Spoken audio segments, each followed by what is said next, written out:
We've learnt about the different kinematical physical effects in relativity, time dilation, length contraction, and the relativity of simultaneity. And we've learnt about the Lorentz transformations, which in a sense automate the application of those physics. But the really interesting thing is, what does all this mean?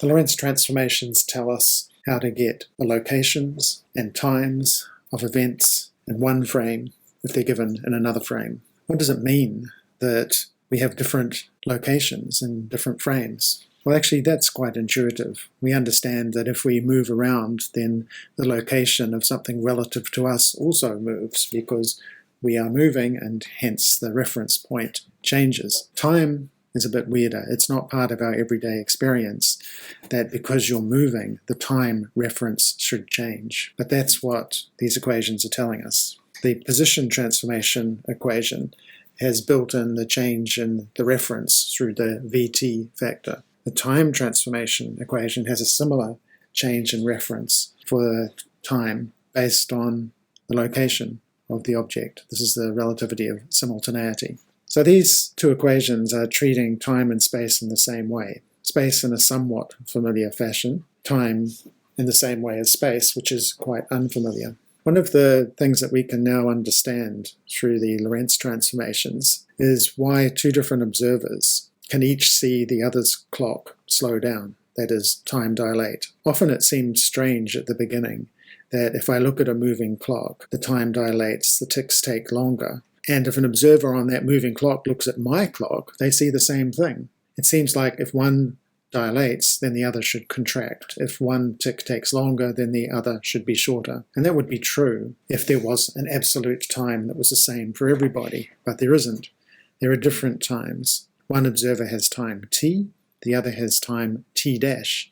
These are different times. So it's not true that if the time for a tick is longer in t dash time, it must be shorter in t time, because t is just a different time. It can also be longer in t time. So consider two observers. One, say, is moving that way, and we'll call them the S dash frame, and the other is moving in the opposite direction. Call them the S frame. This is not quite standard configuration. If S dash looks at the S clock, it sees the time for a tick of the S clock to be greater than the time for their own tick. But that's all in dashed time. Now similarly, by the symmetry of the situation, if S looks at the S dash clocks, then it will say that the time for an S dash tick is greater than the time for an S tick. But this is now in undashed time. So you can see that these two equations are actually consistent. They wouldn't be consistent if there were no dashes there. They would be contradictory.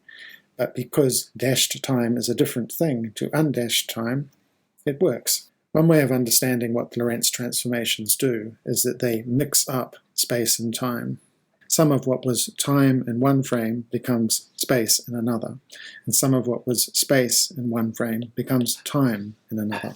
It was actually Hermann Minkowski, Einstein's maths teacher at university, who first realized the full significance of the mixing of space and time. What Einstein understood is that the symbols in the Lorentz transformations were indeed space and time. They were real, and it was telling us real things.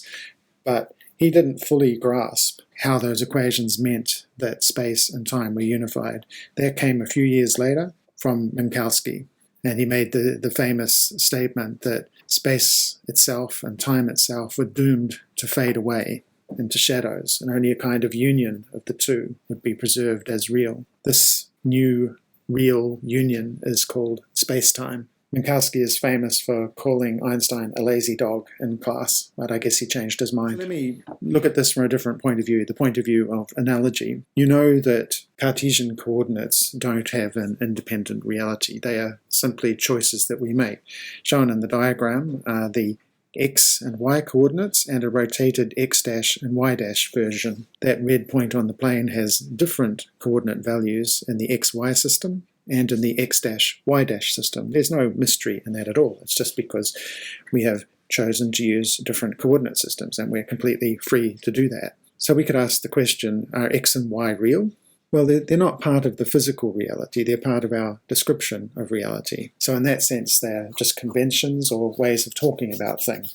It's the location of the point in the plane as described by all possible coordinate systems and associated coordinate values that's real.